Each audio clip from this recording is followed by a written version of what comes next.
My name is Jillian Perrick, and I'm a lover of all things orange chocolate. Think One Tree Hill is way better than the OC.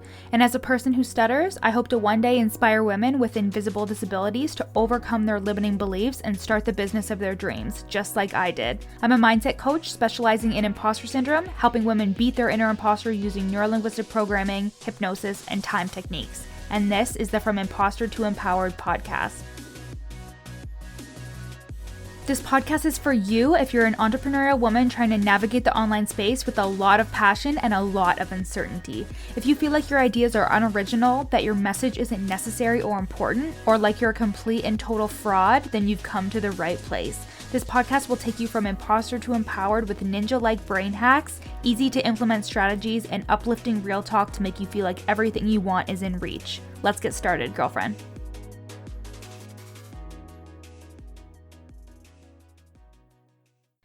Hey everybody, welcome back to the From Imposter to Empowered podcast. So as much as I love my podcast content to be evergreen, I just want to bring attention to the current COVID-19 situation. I've been home in social isolation for the past 3 days, so it's like halfway through March right now. Tomorrow's actually my birthday, the 21st of March. You're going to be listening to this on the 1st of April, and I just want you to know that if you need support, mindset support, EFT, tapping, if you need any type of that stuff, please head over to my Instagram at your coach Jill. I have IGTVs uploaded of me doing EFT tapping videos, and also send me a DM again at your coach Jill if you need support during this time.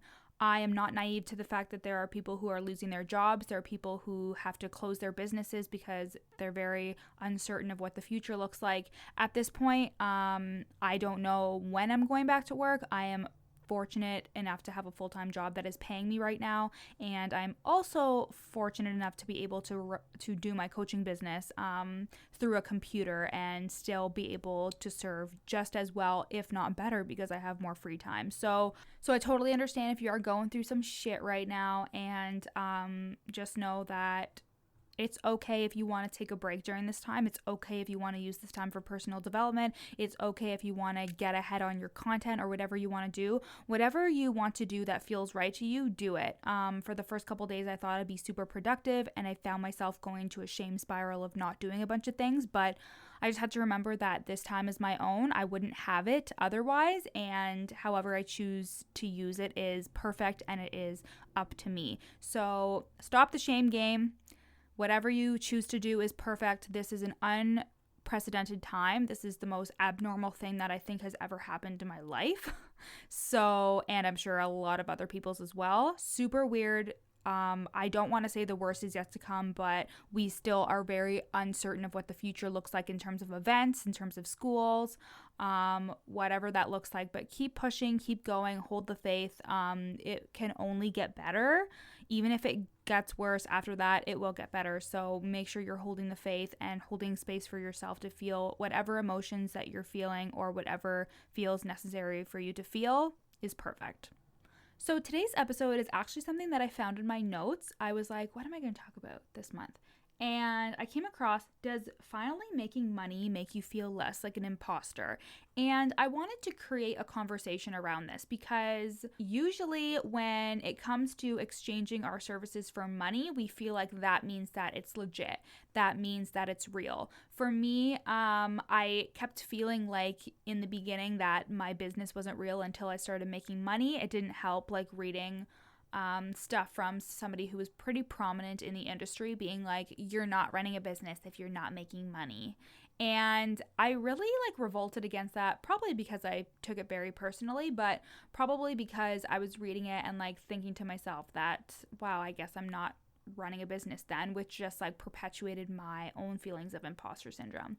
But here is why I don't think you need to be making money to overcome your imposter syndrome.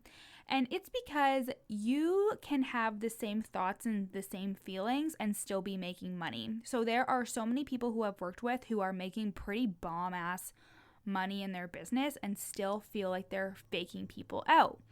I don't think it stops you from feeling less like an imposter. I think it helps in terms of like making you feel like your business is legit. But if you genuinely feel that people are going to find you out, them paying you money is not going to change that, because those are the thoughts that you're having about yourself. And to put it very simply, and as you guys know, your thoughts create your feelings. So even if you are getting paid for something, you may have thoughts of, this person paid me way too much than what I'm worth. What if I can't deliver? They're going to find out that this is actually just a crock of shit. And it'll actually create more stress for you. And then it actually contributes to you not pricing your services appropriately or not getting paid well for whatever you're doing. And again, does finally making money make you feel less like an imposter? I think it doesn't, because I think that you could be getting paid tons of money, and if your thoughts and your feelings are still those self-sabotaging, mean girl, inner imposter critic that is saying all these things to you, you're going to have the same feelings if somebody pays you a lot for it, especially like making lots of money. So what's an example? So somebody who I know is a speaker, and she did like a speaking engagement and they paid her like $2,000 for it, which was a lot. It was like one of her first times doing a speaking engagement, and she was being paid $2,000. And she was like, oh my God, am I even worth that? Now I feel like I have to over deliver. She was having a lot of those feelings of imposter syndrome coming up, even though she was paid in full. And you may be rolling your eyes thinking, well, Jill, once people start paying me, then I'll start to feel better that I know what I'm doing. But again, you're thinking that once you have a certain circumstance that you're going to feel a certain way, but that feeling a certain way starts now. That feeling a certain way starts with the thoughts that you're having about yourself. It is way more productive for you to have a thought of, I know that I'm capable and competent and that I can help this person, putting out whatever service or offer or launch that you're doing. And then when somebody confirms that they want to work with you, you feel good, you feel excited. If you're having thoughts of, well, I'm going to put this service out and I don't really know if I'm competent or capable, but I'm just going to do it anyways, taking like that action still, and then somebody is interested, you're going to have the thoughts of, okay, shit, well, I still don't feel capable or competent, but somebody's interested, so maybe I am. And then it's contingent on that person's validation. And again, it's so much easier said than done to give ourselves that compassion and give ourselves that like confidence boost. But once you start focusing on the thoughts that you're having and monitoring those thoughts and flipping them, so even if it doesn't feel true to you, if you are thinking to yourself right now, I don't feel like a competent coach because of A, B, and C. First of all, I want you to challenge those feelings that you're having. Are they stories that are true, or are you just telling yourself that? Is that just your inner imposter? And two, I want you to flip the script. What would the opposite of that belief be?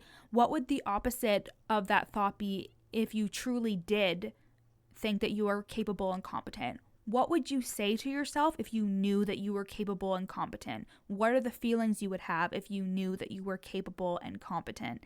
And this is a really good thing to do in NLP, in which it's called single belief change, and it helps you change your belief that you have that may not be self-serving or could be negative to something that is self-serving and that is positive. And I have seen this in so many clients in which single belief change has changed the way that they truly think. And again, this is just the amazingness of NLP. I am doing 90-minute sessions, and if you are listening to this, it's April 1st, and exclusively for podcast listeners, I am doing $100 off my single sessions. I was doing a sale about 2 weeks ago, around the time that I'm recording this podcast, for my birthday, and also to support the Canadian Blood Donor Society because of all the chaos with COVID-19. But for you podcast listeners, I want to give you $100 off right now. So if you send me a DM on Instagram at your coach Jill and say I was listening to the podcast, and you're still doing those sessions for $100 off, they're $375 US, and I want to help you change your life with regards to a single belief change, or helping you really change your mind about the fact that you don't feel capable and you don't feel competent. I know I can do that for you in simply 90 minutes. So I hope this was helpful to you. I know that it's not necessarily the answer that everybody wants or that you could agree with, but honestly, I did not feel any more capable or competent when I started making money. It was when I really started to change my thought patterns and interrupt those thoughts, challenge them with, is this a true story or is it just a story that I'm telling myself and it's not true? And then flipping the script on those stories and consistently interrupting myself with positivity and a reframe. And if it helps for you to journal or say it out loud to like a voice note or send a note to your coach or whatever, however it helps you to flip those thoughts around, do that. So I hope you guys have a wonderful rest of your day. Happy April Fool's Day. Not April Fool's though, for $100 off, $375. I promise I will honor that to all podcast listeners.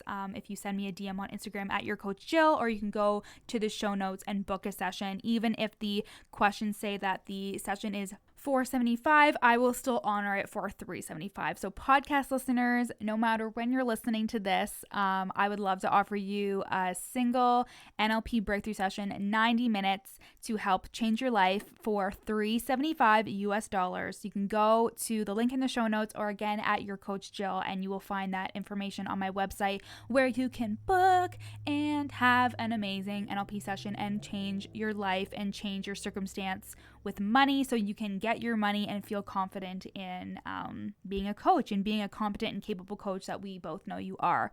So I love you guys. Talk to you later. Thanks so much for listening to the From Imposter to Empowered podcast with me, Jillian Perrick. If you loved this episode, take a screenshot and share it on your Instagram story. And don't forget to tag me at your coach Jill. Of course, I'd love for you to rate the podcast 5 stars and leave a review. And if you screenshot your review and send it to me at your coach Jill on Instagram, I'll send you a free gift. At the very least, make sure you follow me on Instagram, again at your coach Jill, for tons of free content, strategies, and inspo. See you next time.